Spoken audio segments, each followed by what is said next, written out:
and to unequivocally condemn Russia's war against Ukraine. The United States has marshaled massive levels of security assistance and humanitarian aid to direct economic support for Ukraine.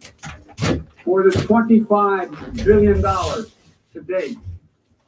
Our allies and partners around the world have stepped up as well. And today, more than 40 countries represented in here have contributed billions of their own money and equipment to help Ukraine defend itself.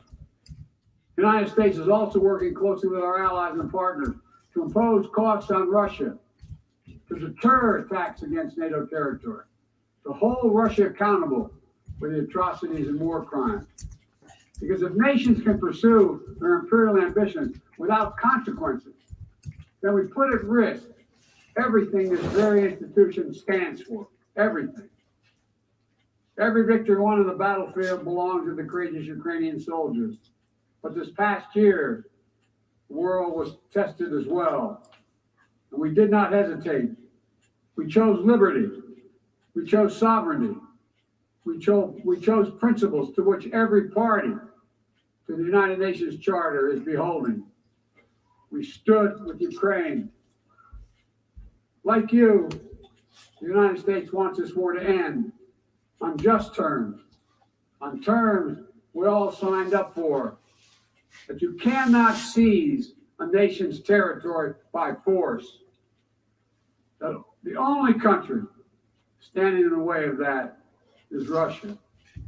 So we, each of us in this body, who determined to uphold the principles and beliefs we pledge to defend as members of the United Nations, must be clear, firm, and unwavering in our resolve. Ukraine has the same rights that belong to every sovereign nation. We will stand in solidarity with Ukraine. We will stand in solidarity against Russia's aggression, period.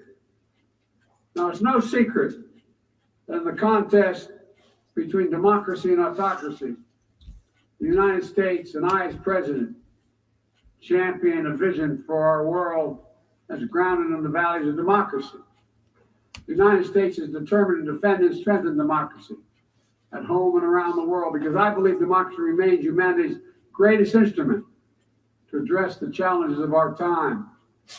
We're working with the G7 and like-minded countries to prove democracies can deliver for their citizens, but also deliver for the rest of the world as well.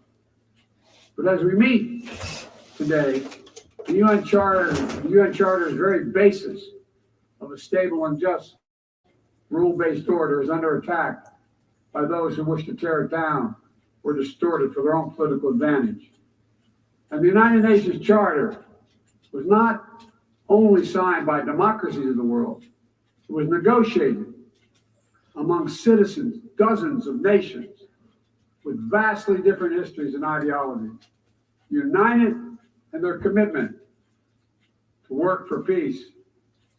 As President Truman said in 1945, the UN Charter, and I quote, is proof that nations like men can state their differences, can face them, and then can find common ground on which to stand, end of quote. That common ground was so straightforward, so basic, that today 193 of you, 193 member states have willingly embraced its principles. And standing up for those principles for the UN Charter is the job of every responsible member state. I reject the use of violence and war to conquer nations or expand borders through bloodshed, to stand against global politics of fear and coercion, to defend the sovereign rights of smaller nations as equal to those of larger ones, to embrace basic principles like freedom of navigation, respect for international law, and arms control. What else we may disagree on, that is the common ground upon which we must stand. If you're still committed to a strong foundation for the good of every nation around the world, then the United States wants to work with you. I also believe the time has come for this institution to become more inclusive so that it can better respond to the needs of today's world. Members of the UN Security Council, including the United States, should consistently uphold and defend the UN Charter and refrain from the use of the veto, except in rare, extraordinary situations, to ensure that the Council remains credible and effective. That is also why the United States supports increasing the number of both permanent and non-permanent representatives of the Council. This includes permanent seats for those nations we've long supported and permanent seats for countries in Africa, Latin America, and the Caribbean. The United States is committed to this vital work. In every region, we pursued new, constructive ways to work with partners to advance shared interests, from elevating the Quad in the Indo-Pacific to signing the Los Angeles Declaration of Migration and Protection at the Summit of America, to joining a historic meeting of 9 Arab leaders to work for a more peaceful, integrated Middle East, to hosting the U.S.-Africa Leaders Summit in this December.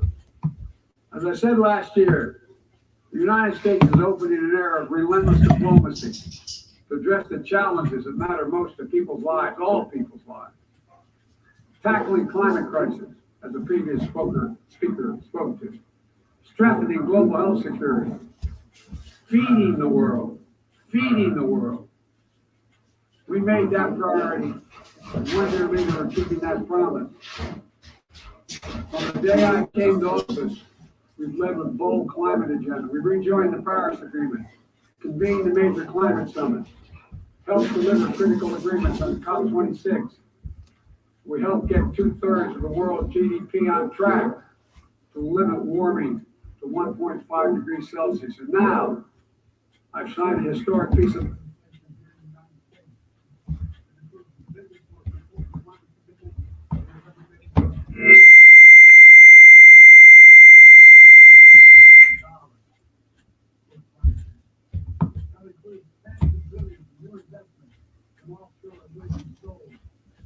doubling down on zero emission vehicles, increasing energy efficiency, supporting clean manufacturing. Our Department of Energy estimates that this new law will reduce U.S. emissions by 1 gigaton a year by 2030, while unleashing the new clean energy power economic growth. Our investments will also reduce the cost of the clean energy technology.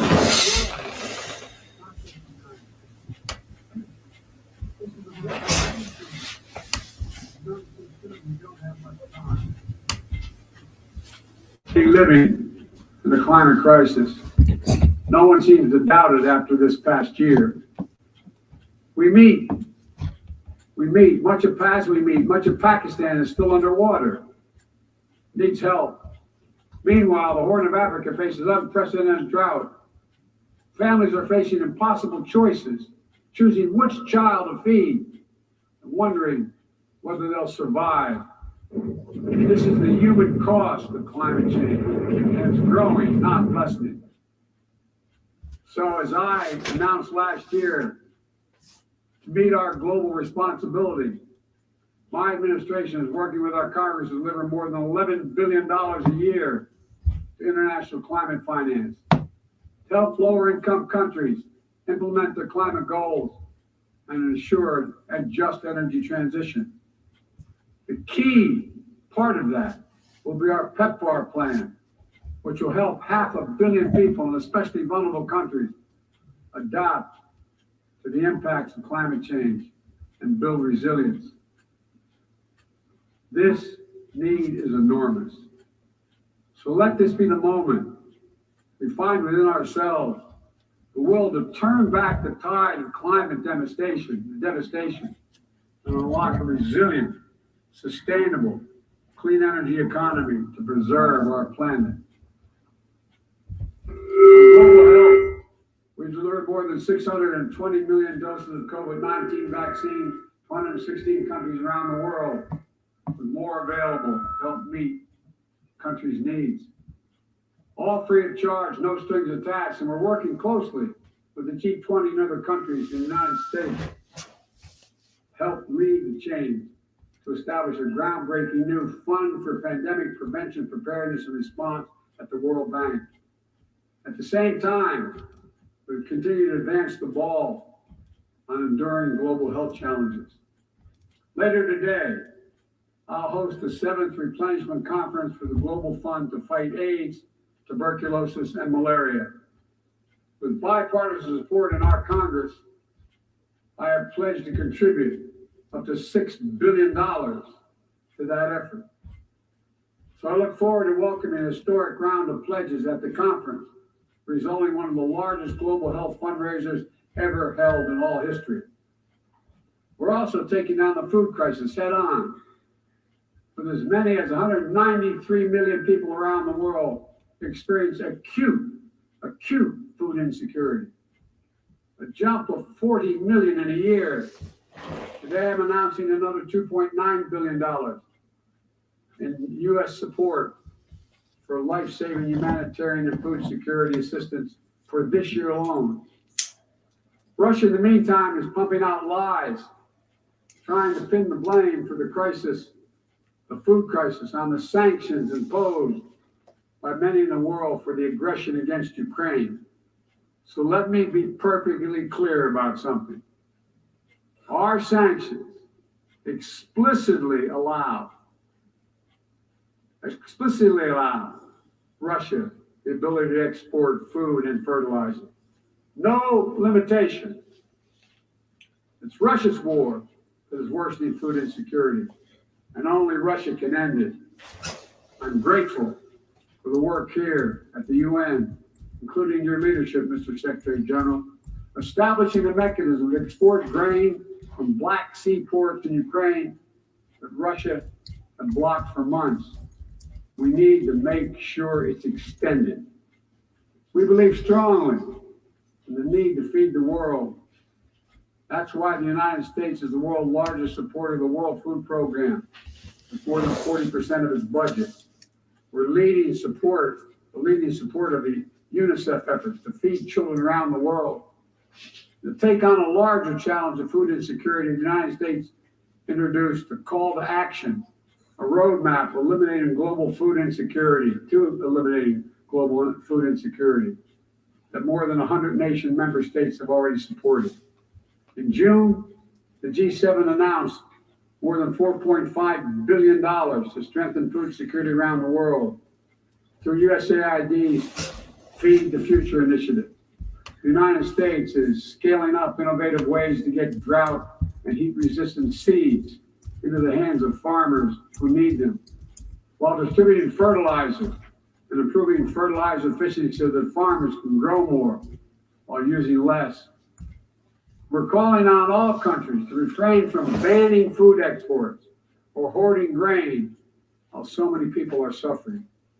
Because in every country in the world, no matter what else divides us, if parents cannot feed their children, nothing else matters.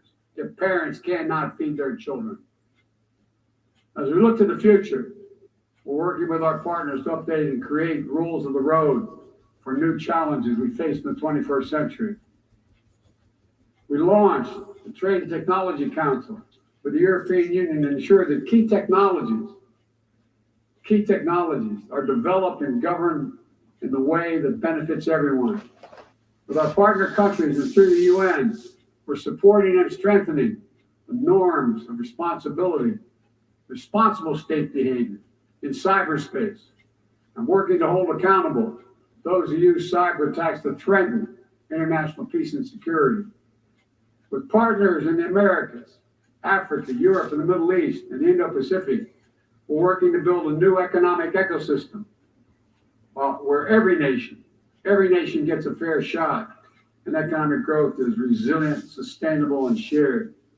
That's why the United States has championed a global minimum tax, and we will work to see it implemented so major corporations pay their fair share everywhere. It's also been the idea behind the Indo-Pacific Economic Framework, which the United States launched this year with 13 other Indo-Pacific economies.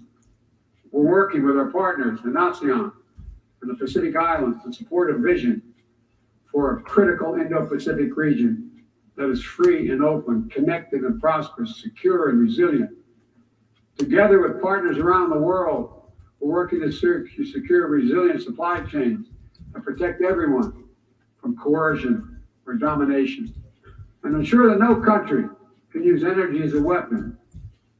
And as Russia's war riles the global economy, we're also calling on major global creditors, including the non-Paris Club countries, to transparently negotiate debt forgiveness for lower-income countries, to forestall broader economic and political crisis around the world. Instead of infrastructure projects that generate huge and large debt without delivering on the promised advantages, let's meet the enormous infrastructure needs around the world with transparent investments, high-standard projects that protect the rights of workers and the environment, key to the needs of the communities they serve, not to the contributor.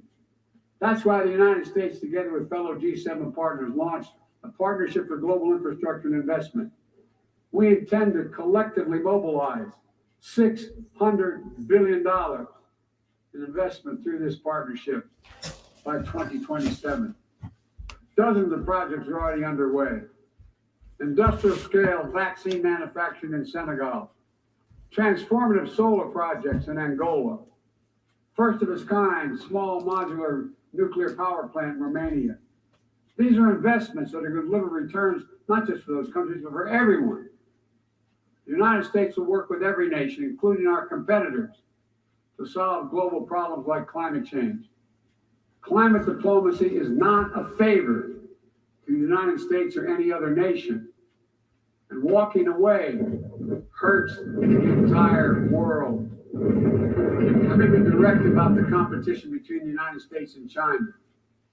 As we manage shifting geopolitical trends, the United States will conduct itself as a reasonable leader. We do not seek conflict. We do not seek a Cold War. We do not ask any nation to choose between the United States or any other partner. The United States will be unabashed in promoting our vision of a free, open, secure, and prosperous world, and what we have to offer communities and nations.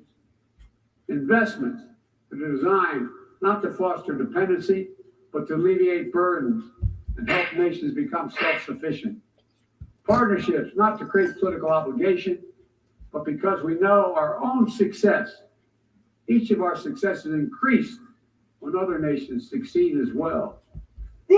When individuals have the chance to live in dignity and develop their talents, everyone benefits.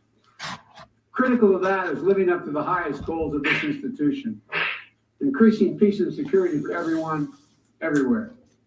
The United States will not waver in our unrelenting determination to counter and thwart the continuing terrorist threats to our world.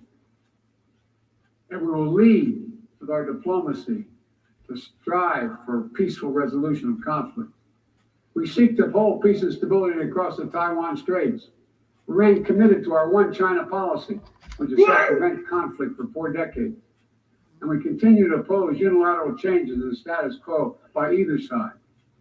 We support an African Union-led peace process to end the fighting in Ethiopia, restore security for all its people. In Venezuela, where years of political oppression have driven more than 6 million people from that country, there is the Venezuelan-led dialogue and return to free and fair elections. We continue to stand with our neighbor in Haiti as it faces political, fuel gang violence and an enormous human crisis. And we call on the world to do the same. We have more to do. We'll continue to back the UN-mediated truce in Yemen, which has delivered precious months of peace to people that have suffered years of war. And we will continue to advocate for lasting negotiating peace between the Jewish and democratic state of Israel and the Palestinian people. The United States is committed to Israel's security, full stop. And a negotiated 2-state solution remains, in our view, the best way to ensure Israel's security and prosperity for the future and give the Palestinians the state to which they are entitled. Both sides fully respect the equal rights of their citizens. Both people enjoy an equal measure of freedom and dignity. Let me also urge every nation to recommit to strengthening the nuclear non-proliferation regime through diplomacy. No matter what else is happening in the world, the United States is ready to pursue critical arms control measures. A nuclear war cannot be won and must never be fought. The 5 permanent members of the Security Council just reaffirmed that commitment in January. But today, we're seeing disturbing trends. Russia shunned the non-proliferation ideals embraced by every other nation at the 10th NPT Review Conference. And again, today, as I said, they're making irresponsible nuclear threats to use nuclear weapons. China is conducting an unprecedented concerning nuclear buildup without any transparency. Despite our efforts to begin serious and sustained diplomacy, the Democratic People's Republic of Korea continues to blatantly violate UN sanctions. And while the United States is prepared for a mutual return to the Joint Comprehensive Plan of Action if Iran steps up to its obligations, the United States is clear. We will not allow Iran to acquire a nuclear weapon. I continue to believe that diplomacy is the best way to achieve this outcome. The non-proliferation regime is one of the greatest successes of this institution. We cannot let the world now slide backwards, nor can we turn a blind eye to the erosion of human rights. Perhaps singular among this body's achievements stands the Universal Declaration of Human Rights, which is the standard by which our forebears challenged us to measure ourselves.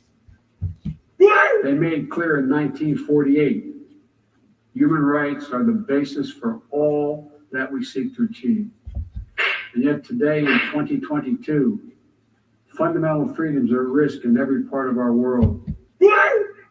From the violations of in Xinjiang, detailed recent reports by the Office of UN and U.S.